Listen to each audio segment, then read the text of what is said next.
আপনি কি কাজ করেন বলেন?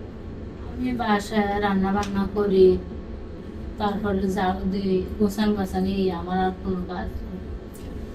আমরা জানি, আমরা যারা বাচ্চাগুলো লালন পালন আমাদের করে স্কুল আমাদের পাঠাই। দেশে মহিলারা সংসারের পুরো দায়িত্বই তাদের উপর থাকে। আমাদের এই পেশেন্টেরও তাই, তার উপরই পুরো সংসার। এখন এই পেশেন্টের অপারেশন করার জন্য আগের যে পদ্ধতি, যে পেট কেটে অপারেশন করার জন্য এক হাসপাতালে তাকে বলে যে পেট কেটে অপারেশন করার জন্য। আর আমাদের এই পেশেন্ট পেট কাটতে রাজি হয় না, যে না আমি কোনো কাটাছেঁড়া ছাড়া যে পদ্ধতি ওই পদ্ধতিতে যাবো। এখন অপারেশন যদি সে পেট কেটে করতো, তার হাসপাতালে ভর্তি থাকতে হতো 10 থেকে 15 দিন।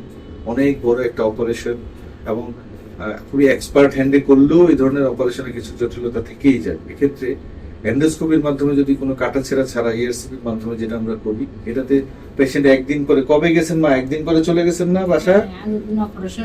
একদিন পরে, আজ অপারেশন কাল বাড়ি নাকি? আজকে অপারেশন করে কালকে বাসায় চলে গেছেন, সব স্বাভাবিক কাজকর্ম করতে পারছেন। এইটা হচ্ছে অত্যন্ত আধুনিক চিকিৎসা পদ্ধতির একটা ব্লেসিং, যে কোনো কাটাছেঁড়া ছাড়া সে তার স্বাভাবিক কর্মে ফেরত গেছে। এবং যারা হচ্ছে পরিশ্রম করে খায় তাদের জন্য আসলে এই ধরনের অত্যাধুনিক চিকিৎসা পদ্ধতি বেশি বেনিফিট। কারণ সে তো 10 দিন হাসপাতালে ভর্তি থাকলে তার হাসপাতালের খরচও হলো, এবং সে তার স্বাভাবিক যে কাজ, চাকরি, ঘর সংসার, এগুলো থেকে সে দূরে থাকলো, এবং দুই দিকে এফেক্ট হলো। এদিকে টাকা খরচ হচ্ছে, ওইদিকে চাকরিতে থাকলে সে চাকরিতে জয়েন করতে পারতেছে না।